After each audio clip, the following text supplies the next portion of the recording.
Shalom bien-aimé, c'est pour moi une fois de plus un plaisir de pouvoir partager aujourd'hui la parole de Dieu avec vous. Nous allons voir aujourd'hui un aspect très important de la parole, c'est celle qui concerne le salut.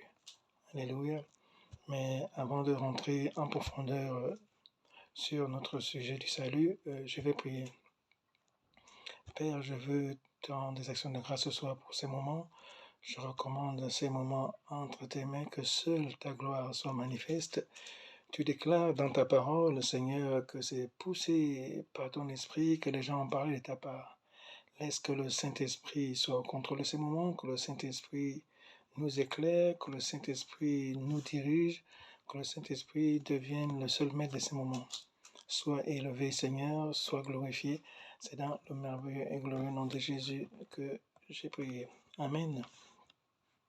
Bien-aimés, nous allons directement aller dans la parole de Dieu. Nous allons aller dans le livre de Romains 5 à partir du verset 17. Je vais lire. Alléluia.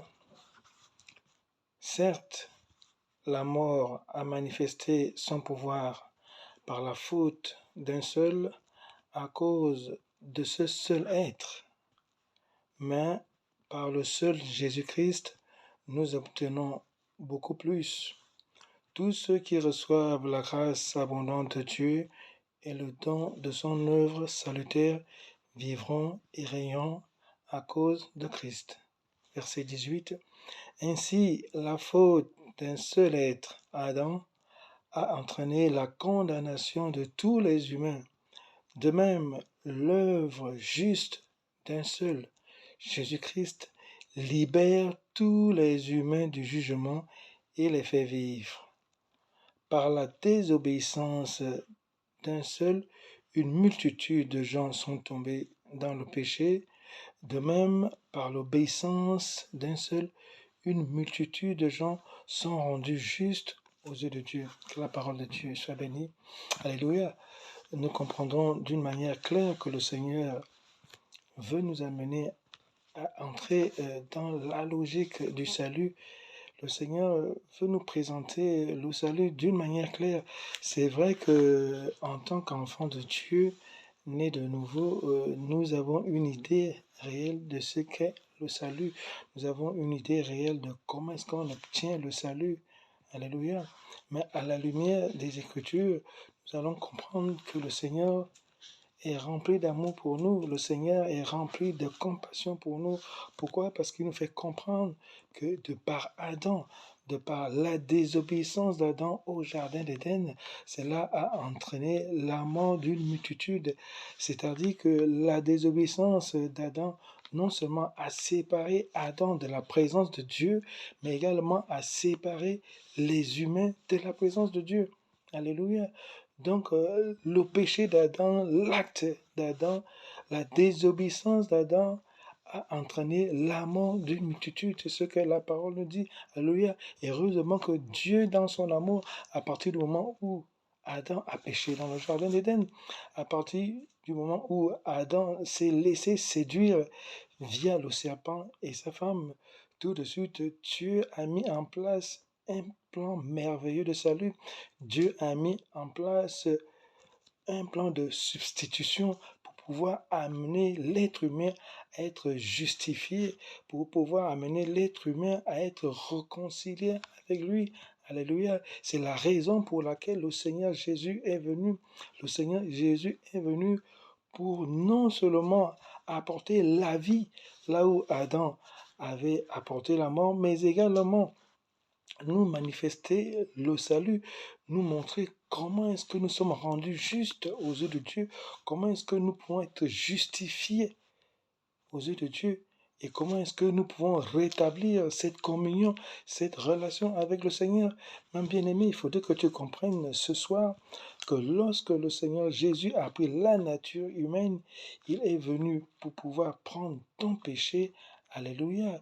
Il est venu pour prendre tes maladies, il est venu pour prendre toutes tes transgressions, il est venu pour prendre toutes tes fautes et il les a amenées À la croix du Calvaire, le Seigneur Jésus est venu avec une mission claire, celle de mourir, mourir pour nos péchés, mourir pour la condition pécheresse dont l'homme avait hérité de par Adam dans le jardin d'Éden.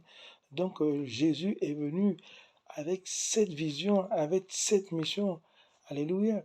Il savait qu'il allait mourir, il savait que son sacrifice servirait au salut d'une multitude.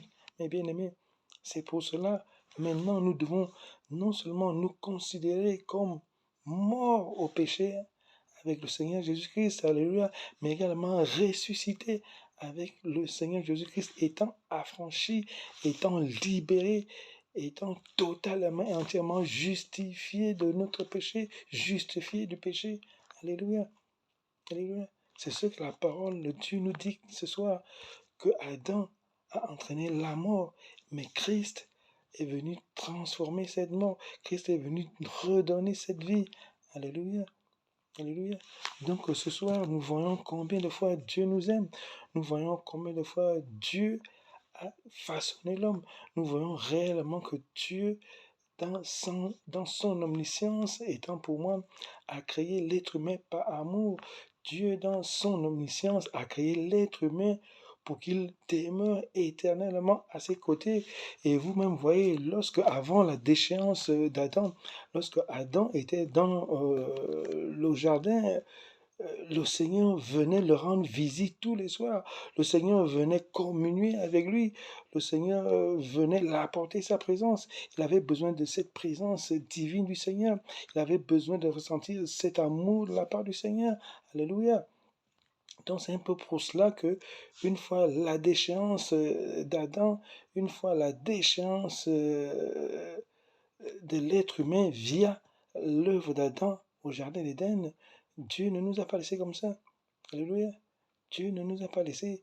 Dieu a pris son Fils unique, Jésus-Christ de Nazareth, qui n'avait point péché, qui n'avait point commis d'iniquité, en qui ne se trouvait ni mensonge, ni iniquité. Alléluia. Il est venu pour pouvoir accomplir les desseins de Dieu. Il est venu pour pouvoir te racheter, pour pouvoir te justifier. Alléluia. Et la parole de Dieu est claire là-dessus. Car Dieu a tant aimé le monde qu'il a envoyé son Fils unique, afin que quiconque croit en lui ne périsse point. Bien-aimé, il faudrait bien que tu comprennes ce soir que le salut, tu ne peux obtenir le salut qu'en mettant ta foi sur l'œuvre qui a été faite par le Seigneur Jésus-Christ à la croix du Calvaire. Généralement, les enfants de Dieu pensent, ou généralement, les enfants de Dieu ont cette vision erronée, c'est-à-dire comme la loi fut donnée à Moïse, comme la loi a pratiquement amené une multitude de personnes à rechercher la justification. Mais nous voyons clairement que la loi n'a pas pu amener les hommes à être justifiés avec Dieu. Alléluia. Alléluia. Donc nous voyons qu'avec la loi, au contraire, la loi nous a permis réellement de connaître ce que c'est le péché. Alléluia. La loi nous a permis de connaître ce que c'est le châtiment. Alléluia. Au travers de la loi, il y avait des sanctions qui étaient destinées à ceux qui transgressaient la loi. Mais par amour pour nous, Dieu nous a fait grâce. Dieu nous a offert un don, la grâce. Alléluia. La grâce, notre salut est un don gratuit de Dieu. Notre salut est un don que le Seigneur nous octroie. Et généralement, le don, c'est une faveur imméritée. Toi et moi, nous n'avons rien fait pour mériter ce salut. Toi et moi, nous n'avons rien fait. C'est le Seigneur Jésus qui a tout accompli à la croix du Calvaire. La seule chose que toi et moi, nous avons à faire, c'est croire à cela. Alléluia. La seule chose que nous avons à faire, c'est mettre notre foi à cette œuvre, accepter cette œuvre. Alléluia. Alléluia. Il est merveilleux le Seigneur. Il est rempli d'amour le Seigneur. Nous devons comprendre que l'œuvre humaine ne peut jamais amener quelqu'un à être justifié. Nous pensons souvent, nous faisons toujours cette erreur. Nous croyons pouvoir être saints aux yeux de Dieu. Nous pensons pouvoir poser des actes qui plaisent à Dieu. Nous pensons en recherchant une certaine sanctification, une certaine sainteté, nous pouvons être justifiés aux yeux de Dieu. Non, mes bien-aimés, la loi n'accomplira jamais la justice de Dieu. Et tes œuvres ne t'amèneront jamais à être justifié. Le Seigneur est clair là-dessus. Alléluia. Alléluia. Nous allons aller encore dans la lumière des Écritures. Alléluia, toujours dans le livre de Romains. Je vais lire Romains au verset 8. Voici ce qui est écrit. Mais Dieu nous a prouvé à quel point il nous aime. Le Christ est mort pour nous alors que nous étions encore pécheurs, mes bien-aimés. Vous comprenez ça? Jésus-Christ, pendant que toi et moi étions ennemis de Dieu, pendant que toi et moi nous marchions contre la volonté de Dieu, pendant que toi et moi nous étions séparés de la lumière de Dieu, Jésus-Christ est allé mourir pour toi et moi. Regardez un peu cet amour, regardez un peu cette fidélité, regardez un peu cette obéissance. Alléluia. Pendant que nous étions pécheurs, le Seigneur est allé à la croix de Golgotha mourir pour toi et moi. Je continue. Alléluia. Il nous aime. Par son sacrifice, nous sommes maintenant rendus justes devant Dieu. À plus forte raison, serons-nous sauvés par lui de la colère de Dieu. Alléluia. Alléluia. Donc nous comprenons que non seulement le Seigneur Jésus est allé à la croix pendant que nous étions encore ses ennemis, mais la parole de Dieu nous dit que par son sang, par son sacrifice, par son sang qui a coulé, alléluia, nous sommes justifiés. Par son sang versé à la croix du calvaire, tu as été purifié, tu as été lavé de tout péché, tu as été lavé de toute iniquité. Au jour d'aujourd'hui, quand le Seigneur te regarde, quand Dieu te regarde, Dieu ne te voit pas toi, mais Dieu voit Jésus-Christ en toi. Bien-aimé, si tu vis, ce n'est plus toi qui vis, c'est Christ qui vit en toi.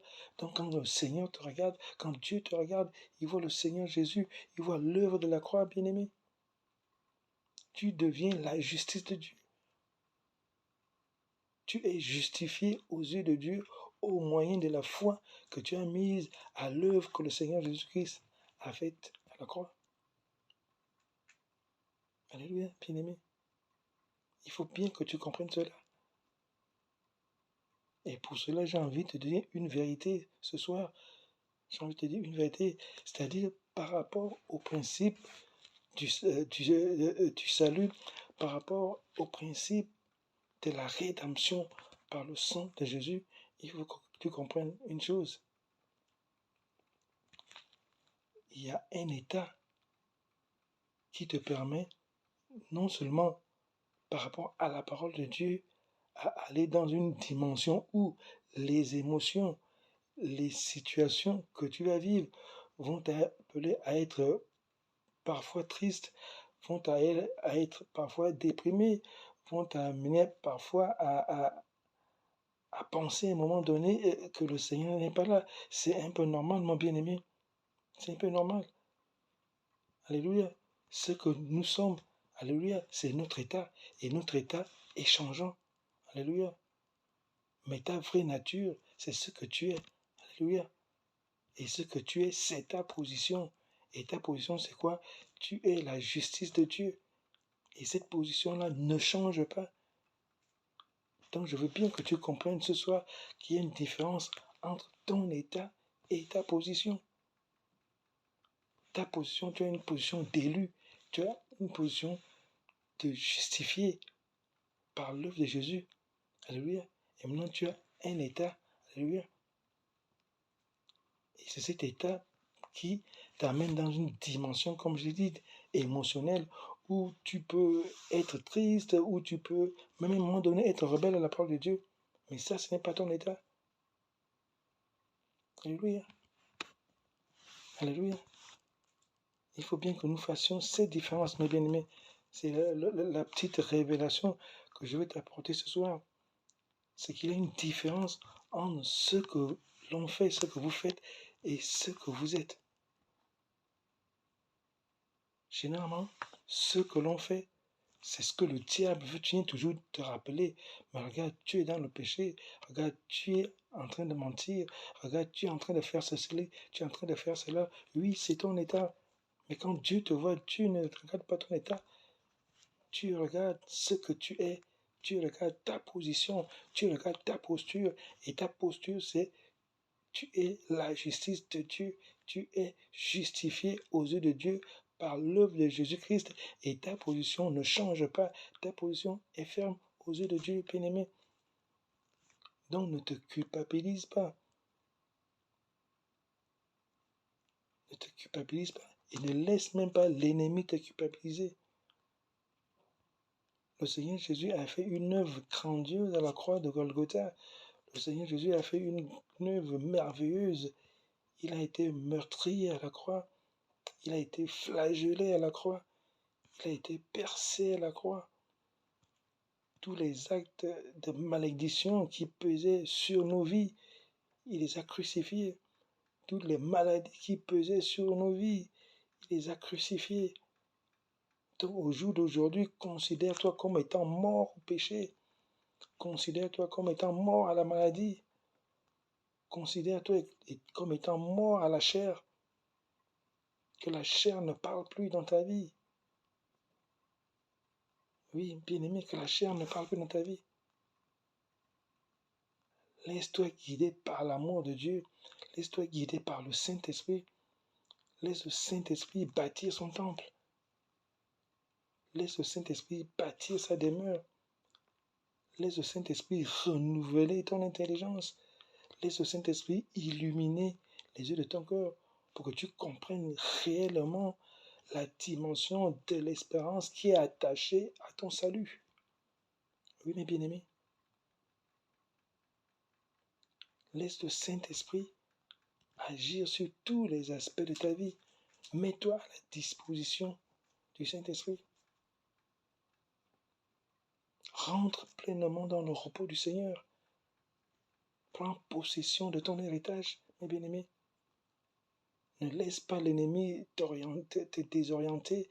Ne laisse pas l'ennemi te perturber. Ne laisse pas l'ennemi t'écarter du droit chemin. N'écoute même pas l'ennemi. Alléluia. Parce qu'il viendra tout le temps te suggérer des choses à l'oreille. Il viendra te parler dans ton cœur. Il viendra parler dans ton âme. Il viendra t'accuser. Il va venir te montrer combien de fois tu es imparfait, combien de fois tu n'es pas correct, combien de fois tu n'es pas digne aux yeux de Dieu. Mais dis-lui simplement que tu es la justice de Dieu. Tu es la justice de Dieu. Et que quand Dieu te voit, Dieu voit Jésus-Christ. Tes péchés passés sont crucifiés à la croix. Tes péchés présents sont crucifiés à la croix. Tes péchés futurs ont été crucifiés à la croix, mon bien-aimé. Quand tu vis pour Christ. Si tu vis maintenant pour Christ. Rentre dans cette dimension d'amour. Rentre dans cette dimension d'intégrité avec le Seigneur Jésus. Rentre dans cette dimension de fidélité. Alléluia. Alléluia. Ne te retrouve pas étant sauvé, étant justifié par la foi, ayant reçu la grâce de Dieu le jour de ta conversion, à un moment être sous la loi, à un moment être sous la grâce. Non, mes bien-aimés. Tu veux la sanctification, laisse le Saint-Esprit, via la grâce, t'amener chaque jour à ôter ce qui ne glorifie pas l'Éternel en toi.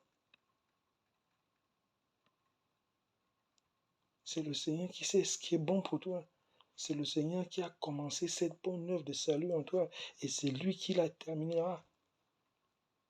C'est le Seigneur qui peut faire toutes choses au-delà de ce que toi et moi nous pensons ou nous demandons, mes bien-aimés. Rentre dans le repos du Seigneur. Rentre dans l'œuvre du salut du Seigneur. Rentre dans l'œuvre de la justification du Seigneur. Aux yeux de Dieu, tu es juste à cause de Jésus.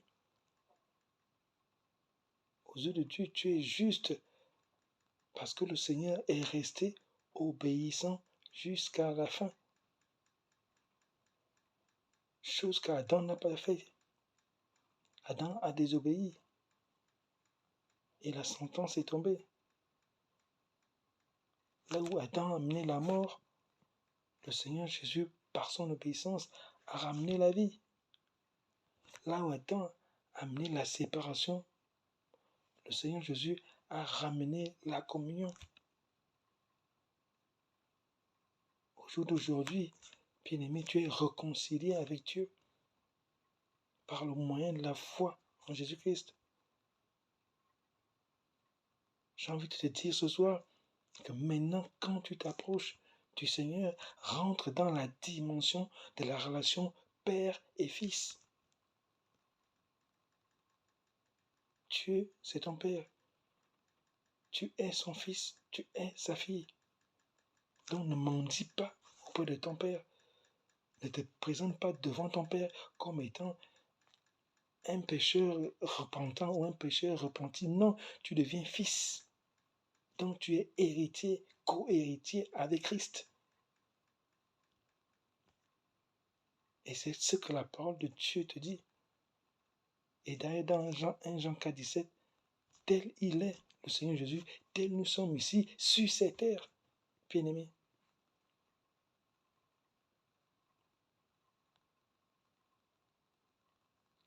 Rentre en possession de ton héritage. Marche selon les promesses du Seigneur. Marche avec assurance. Mais regardez simplement, je vais tirer une parenthèse.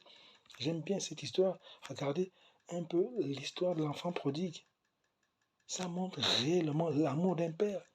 C'est-à-dire que malgré le fils revenant, étant repentant, le fils s'est dit, ok, j'ai péché contre mon père, j'ai péché contre Dieu, mais je vais retourner chez mon père si je peux être même son serviteur, histoire simplement de pouvoir avoir de quoi manger.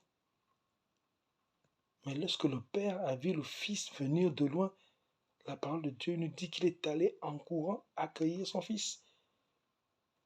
Il est allé en courant parce qu'il a dit son fils qui était perdu, il l'a retrouvé, mes bien-aimés. Son fils qui était perdu, il l'a retrouvé. Qu'est-ce qu'il a fait? Il a fait tuer le veau le plus gras. Même le fils aîné qui était là, qui est resté fidèle, il s'est plaint à un moment donné, il a dit, mais même moi, père, tu ne m'as jamais tué un veau. Mais il a fait tuer le veau gras. Il a demandé à ce qu'on amène des habits royaux. Il a demandé à ce qu'on fasse un festin. Alléluia. Pourquoi? Parce que c'était son fils. Parce que son fils était mort, il est revenu à la vie. Mais bien aimé, il faudrait que nous sachions notre position. Il faudrait que nous gardions notre position. Nous sommes des fils et des filles du Seigneur. À partir du moment où tu as accepté Jésus, à partir du moment où tu es né de nouveau, alléluia, tu deviens fils, tu deviens fille. Et tu rentres en possession des bénédictions de ton Père.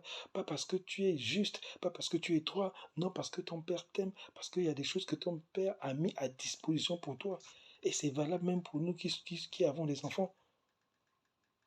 Qu'est-ce que nos enfants font dans nos vies pour pouvoir mériter nos bénédictions? Mais rien. Simplement par amour pour nos enfants, on prend soin d'eux. Par amour pour nos enfants, on essaie de prévoir des choses, histoire de les mettre dans de très bonnes conditions, histoire de les mettre à l'aise, histoire qu'ils ne manquent de rien. Alléluia. Nous donnons même des choses à nos enfants qui ne nous ont pas demandé. On essaie d'anticiper. Pourquoi? Parce qu'on les aime. Et nous les aimons d'une manière erronée. Mais imaginez-vous Dieu. Alléluia, mes bien-aimés. Je vous encourage à garder en esprit cette vision de la relation avec Dieu. Bien-aimé, à partir du moment où tu es la justice de Dieu, tu t'es justifié par le Seigneur, par rapport à l'œuvre du Seigneur Jésus, tu deviens fils. Et en tant que fils, tu n'as pas besoin de mendier auprès de ton père. Tu as besoin de rentrer en possession de ton héritage. Et le Seigneur l'a dit dans ta parole, dans sa parole, autant pour moi. Je sais les projets que j'ai pour toi. Alléluia. Ce sont des projets de bonheur et de paix. Je veux te donner un avenir à espérer. Et le Seigneur Jésus a été clair. Je suis venu pour que mes brebis aient la vie et qu'ils soient dans l'abondance. Alléluia. Je veux que tu prospères et sois en bonne santé, comme prospère l'état de ton âme. Donc il y a des multitudes, de grâces, de bénédictions, de promesses du Seigneur qui sont là. Mon bien-aimé, il faut juste qu'en tant que fils, tu rentres en possession de ton héritage. Dieu ne veut pas que tu sois dans le manquement. Dieu ne veut pas que tu sois malade. Alléluia. Dans le plein parfait de Dieu, Dieu ne veut pas que tu sois malade. Mais le Seigneur peut permettre que tu sois malade pour qu'au travers de cette maladie soit une source de témoignage, une source de bénédiction pour toi, une source de salut pour le prochain.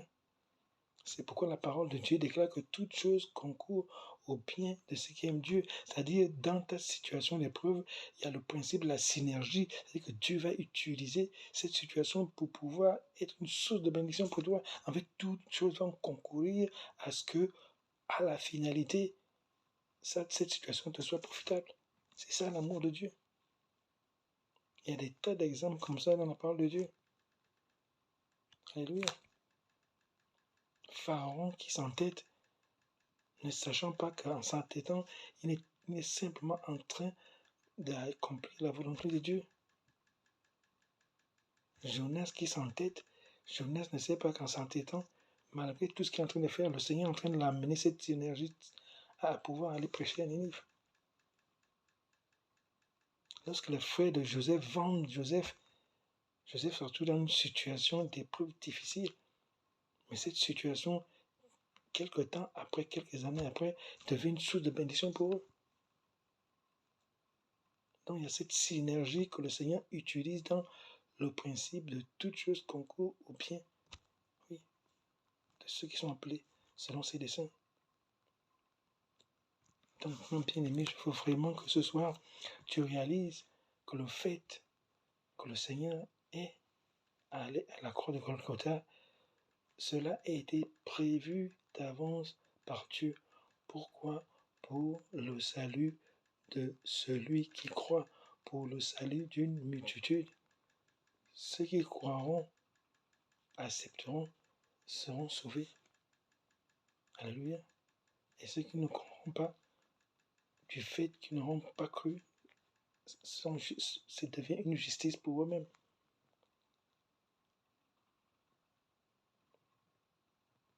Donc, pour terminer ce soir, je veux t'interpeller.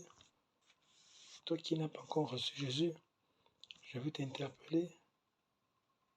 Toi qui hésites peut-être de recevoir le Seigneur Jésus, mais je te présente ce Dieu d'amour qui est venu, alléluia, spécialement pour mourir à cause de tes péchés, à cause de mes péchés, qui est venu pour restaurer la vie, alléluia, qui est venu pour pouvoir te réconcilier avec Dieu, qui est venu pour pouvoir donner sa vie,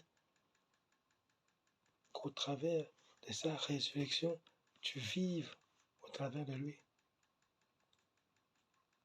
Donc ce soir, si tu n'as pas encore accepté Jésus dans ta vie, je veux que tu fasses cette prière avec moi afin de pouvoir recevoir le don gratuit de Dieu, afin de pouvoir recevoir ce cadeau immérité que le Seigneur t'offre au travers de Jésus. Alléluia. Si tu n'as pas encore reçu Jésus, je veux que tu fasses cette prière avec moi. Seigneur Jésus, Merci pour l'œuvre que tu as faite à la croix. Ce soir, je veux simplement croire que tu es mort pour mes péchés. Je veux croire que tu étais ressuscité pour ma justification.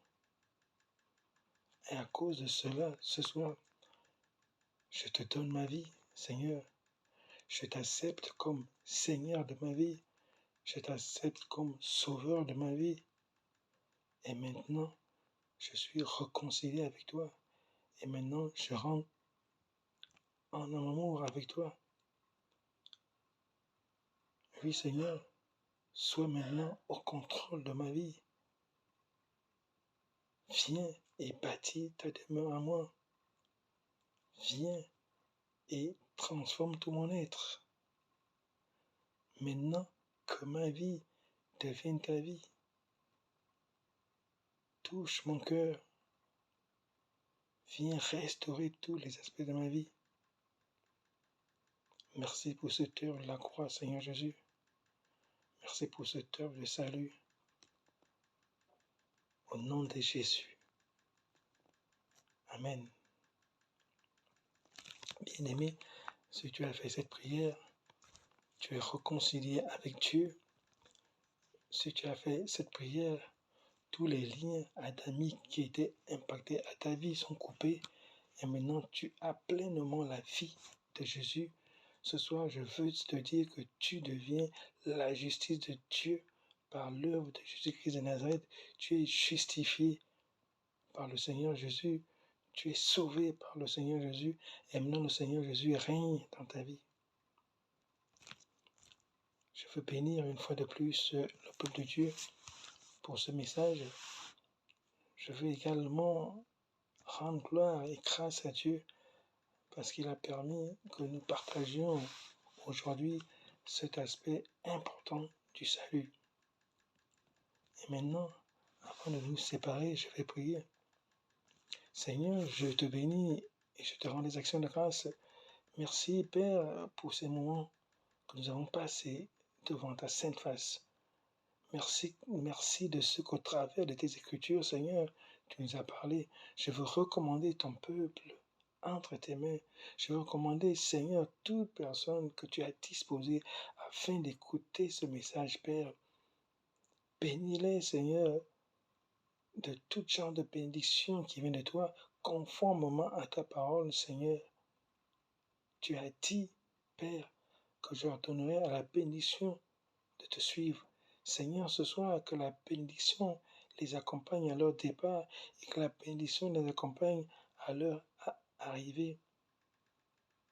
Toute arme forgée, Seigneur, contre toute personne qui a écouté ces messages est sans effet au nom de Jésus. Père, que ton amour comble les cœurs. Tu as dit dans ta parole, je vous donne ma paix, je vous la laisse. Je ne vous la laisse pas comme le monde, Seigneur. Répands ta paix dans les cœurs troublés. Répands ta paix dans les cœurs attristés. Répands ta paix dans la vie de ceux qui sont tourmentés. Que la gloire te soit rendue, Seigneur Jésus. Que l'honneur te soit rendu. Que la majesté soit rendue. Père, je veux simplement te dire ce soir que je t'aime parce que tu es bon. Tu es bon, Seigneur. Sois béni, Seigneur. Sois exalté. C'est dans le merveilleux nom de Jésus que nous avons partagé cette parole. Amen.